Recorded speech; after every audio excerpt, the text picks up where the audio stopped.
بسم اللہ الرحمن الرحیم۔ السلام علیکم اسٹوڈنٹس، آج ہم حفیظ طائب کی نعت کے 5ویں شعر سے شروع کریں گے۔ تو دیکھیں 5واں شعر۔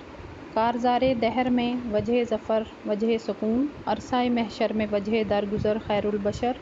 اس شعر میں کارزار دہر کا مطلب ہے جنگ کا میدان، شاعر کی مراد ہے موجودہ حالات کی کشمکش۔ وجہ ظفر کا مطلب ہے فتح و کامرانی کا باعث، وجہ سکون سکون کا باعث، عرصہ محشر میں وجہ درگزر یعنی میدان حشر میں معاف کروانے والے خیر البشر۔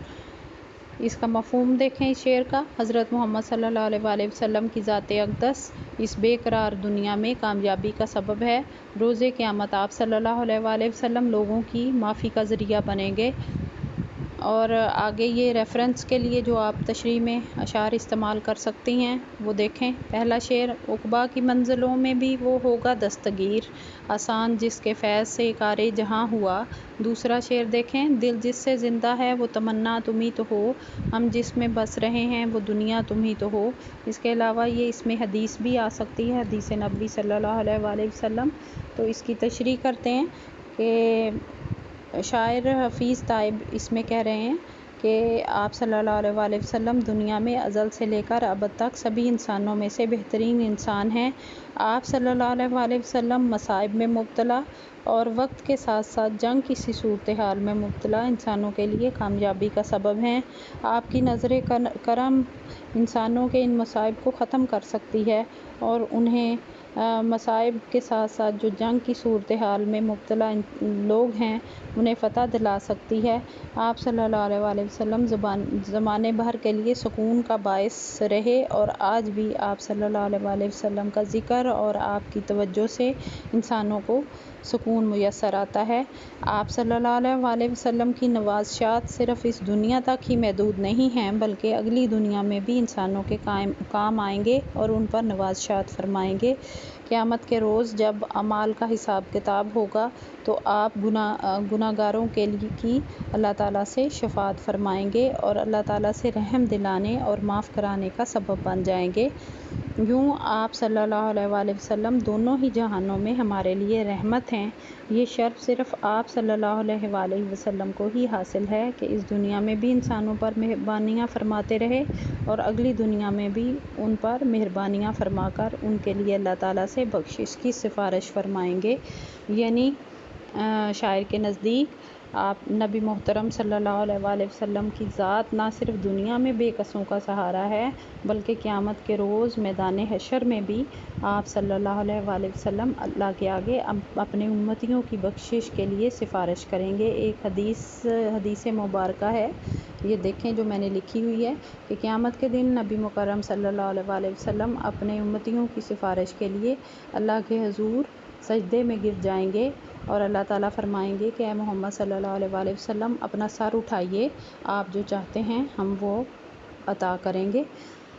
تو جب آپ صلی اللہ علیہ وآلہ وسلم دنیا میں بھی ہمارے کام آنے والے ہیں اور آخرت میں بھی شفاعت فرما کر ہمیں گناہوں سے معافی دلانے والے ہیں تو ہمیں چاہیے کہ ہم اپنی زندگی کا ایک ایک لمحہ آپ کی پاکیزہ زندگی کو سامنے رکھ کر گزاریں۔ ٹھیک ہو گیا۔ اگلا شعر دیکھیں، رونما ہوگا راہ زیست پر منزل کا چاند، ختم کب ہوگا اندھیروں کا سفر خیر البشر۔ اب راہ زیست کا اس میں مطلب ہے زندگی کی راہ۔ تو مفہوم اس کا دیکھیں کہ اے نبی صلی اللہ علیہ وآلہ وسلم، میری زندگی کے راستے میں منزل کا چاند کب طلوع ہوگا اور میں جن اندھیروں میں سفر کر رہا ہوں یہ کب ختم ہوں گے۔ آگے ریفرنس کے لیے اشعار۔ پہلا شعر دیکھیں، اے خاصان رسل وقت دعا ہے، امت پہ تیری آ کے عجب وقت پڑا ہے، وہ دین جو بڑی شان سے نکلا تھا وطن سے، پردیس میں وہ آج غریب الغربا ہے۔ تو اس کی تشریح دیکھیں۔ اب اس میں شاعر حفیظ طائب اس میں کہہ رہے ہیں کہ یا خیر البشر، یا رسول اللہ صلی اللہ علیہ وآلہ وسلم، ہم اندھیروں میں بھٹک رہے ہیں، ہمیں منزل نہیں مل رہی، ہم زندگی میں مسلسل ناکامیوں سے دوچار ہو رہے ہیں، ہمارا یہ اندھیروں کا سفر کب ختم ہوگا اور زندگی کی راہ پر چلتے چلتے ہمیں منزل کب ملے گی، کب ہم کامیابیوں سے ہمکنار ہو کر دنیا میں عزت و آبرو پائیں گے۔ ہماری قوم کبھی دنیا میں حکمرانی کیا کرتی تھی، آج زوال کا شکار ہے۔ اس روشن قوم کو پھر کمال کب نصیب ہوگا؟ ہماری قوم بہت برے حالات کا شکار ہے۔ ایک اندھیری رات ہے جس میں قوم گھری ہوئی ہے اور اس کی صبح ہونے کے آثار نظر نہیں آ رہے۔ آپ صلی اللہ علیہ وآلہ وسلم ہم پر نظر کرم فرمائیں تاکہ ہمیں پھر عروج حاصل ہو اور ہم اپنی عظمت رفتہ پھر حاصل کر سکیں اور دنیا میں عزت و آبرو والی خوشحال قوم کے طور پر ابھر سکیں، ہمارے انفرادی اور اجتماعی دکھ دور ہوں اور ہم آسودگی کے خواب کی تعبیر دیکھ سکیں۔ ہم پر خصوصی نظر کرم فرمائیں کہ ہمیں ہماری جو مایوس زندگی ہے اس میں امید کی روشنی نظر آئے اور ہم قومی سطح پر بھی ایک عظیم قوم کے طور پر ابھر کر سامنے آ سکیں۔ سمجھ آ گئی آپ کو؟ تو آگے دیکھیں شعر نمبر 7 اور 8۔ اس میں یہ شعر نمبر 6، 7 اور 8 ان کی تشریح تقریباً یہ قطع بند اشعار ہیں، ملتی جلتی تشریح ہے۔ تو 7واں شعر دیکھیں، کب ملے گا ملت بیضا کو پھر اوج کمال، کب شب حالات کی ہوگی سحر خیر البشر۔ 8واں شعر ہے، در پہ پہنچے کس طرح وہ بے نوا بے بالوں پر، ایک نظر تائب کے حال زار پر خیر البشر۔ تو 7ویں شعر کی پہلے تشریح، اس میں ملت بیضا کا مطلب ہے روشن قوم، مطلب مسلمان۔ تو اوج کمال کا مطلب ہے کمال کا عروج، کب شب حالات کی ہوگی سحر یعنی جو اندھیرے چھائے ہوئے ہیں ان کی صبح کب ہوگی خیر البشر۔ تو اس کا مفہوم دیکھیں شعر نمبر 7 کا کہ اے خیر البشر صلی اللہ علیہ وآلہ وسلم، مسلمان قوم کو پھر کب عروج ملے گا اور رات کی تاریکی صبح کی روشنی میں کب تبدیل ہوگی۔ آگے 8ویں شعر کا مفہوم دیکھیں کہ اے خیر البشر، وہ شخص جو بے یار و مددگار ہے۔ اس میں بے نوا کا مطلب ہے بے نوا کا مطلب ہے کہ جو مظلوم ہے یا بیچارہ ہے، اور بے بالوں پر کا مطلب ہے بے یار و مددگار۔ تو اس میں تائب جو ہیں وہ آپ صلی اللہ علیہ وآلہ وسلم کو مخاطب کر کے کہہ رہے ہیں کہ ان کے حال زار پر رحم فرمائیں۔ تو اس کا مفہوم پہلے دیکھیں، اے خیر البشر، وہ شخص جو بے یار و مددگار ہے، مظلوم ہے، وہ آپ کی بارگاہ میں کیسے حاضر ہو، لہٰذا تائب کے حال زار پر نظر کرم ہو۔ اس کے آگے حوالہ جات دیکھیں، گرتے ہوئوں کو تھام لیا جس کے ہاتھ نے، اے تاجدار یثرب و بطحا تم ہی تو ہو۔ دوسرا شعر دیکھیں، فریاد ہے اے کشتی امت کے نگہباں، بیڑا یہ تباہی کے قریب آن لگا ہے۔ تو اس کی پہلے تشریح کر لیتے ہیں۔ 7ویں شعر کی تشریح اس کی ہوگی کہ اے خیر البشر صلی اللہ علیہ وآلہ وسلم، شاعر کہہ رہا ہے کہ دنیا میں چاروں طرف تاریکی چھائی ہوئی ہے، تمام انسانیت خاص طور پر مسلمان راہ حق سے ہٹ چکے ہیں، ہر طرف ظلم، جنگ، استحصال، ناانصافی، جہالت اور شرک کے اندھیرے چھائے ہوئے ہیں، ان اندھیروں میں منزل کی کرن کہیں دکھائی نہیں دیتی۔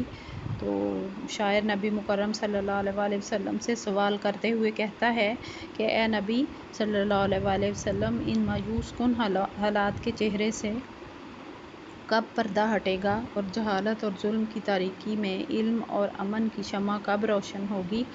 آج ملت بیضا یعنی مسلمان قوم قرآن اور صاحب قرآن سے غافل ہو کر پستیوں میں گر چکی ہے، اور علم، حکمت، سائنس، طب، مذہب میں لازوال کارنامے دکھانے والی یہ قوم آج جہالت کی تاریکیوں میں ڈوبی ہوئی ہے۔ تو اے نبی مکرم صلی اللہ علیہ وآلہ وسلم، اس قوم کے سر سے جہالت کے بادل کب چھٹیں گے اور انہیں کھویا ہوا مقام کب نصیب ہوگا؟ آگے 8ویں شعر کی دیکھیں تشریح۔ 8واں شعر ہے کہ در پہ پہنچے کس طرح وہ بے نوا بے بالوں پر۔ تو شاعر کہتا ہے کہ اے حضور صلی اللہ علیہ وآلہ وسلم، میں آپ کے در پر پہنچنا چاہتا ہوں، مگر وہ بے سر و سامان انسان ہوں کہ جس کے پاس جو مظلوم ہے، بے نوا بے بالوں پر ہے، بے سر و سامان ہے، اس لیے جا نہیں سکتا۔ میں اپنی یہ حالت حضور صلی اللہ علیہ وآلہ وسلم آپ کو بتانا چاہتا ہوں، نظر کرم کی درخواست کر رہا ہوں تاکہ اللہ تعالیٰ ایسے اسباب پیدا فرما دے کہ وہ آپ صلی اللہ علیہ وآلہ وسلم کے در اقدس پر حاضری دینے کے قابل بنا سکے۔ شاعر کا کہنا ہے کہ اے عظیم ترین انسان، مجھ پر ایک کرم کی نگاہ فرمائیں، میرے برے حالات پر رحم کی نظر ڈالیں۔ میں بالکل بے سر و سامان ہوں اور وسائل سے محروم انسان ہوں۔ ان حالات میں اپنے دل میں آپ صلی اللہ علیہ وآلہ وسلم کے در تک پہنچنے کی آرزو تو رکھتا ہوں، مگر پہنچوں کیسے؟ آپ صلی اللہ علیہ وآلہ وسلم مجھ پر نظر کرم فرمائیں تو میرے لیے حاضری کے اسباب پیدا ہو سکتے ہیں، اور مجھ پر کرم فرمائیں اور میرے حال زار پر رحم کی نگاہ فرمائیں۔ میں آپ کے در پر حاضری کے لیے ترس رہا ہوں، مگر آپ صلی اللہ علیہ وآلہ وسلم کے در تک ایک بے وسیلہ شخص تبھی پہنچے گا جب آپ صلی اللہ علیہ وآلہ وسلم کی نظر کرم نصیب ہوگی۔ آپ صلی اللہ علیہ وآلہ وسلم میرے حال زار پر کرم فرمائیں اور اپنے اس بے وسیلہ محبت کرنے والے امتی کو اپنے در پر حاضر ہونے کی سعادت بخشیں۔ ٹھیک ہو گیا؟ اب آپ اس کی تشریح کریں اور اس کو تشریح کو ریوائز کر لیں، اور اس ریفرنس کے لیے جو اشعار وغیرہ آپ کو لکھوائے ہیں وہ اچھی طرح سے یاد کریں۔ اللہ حافظ۔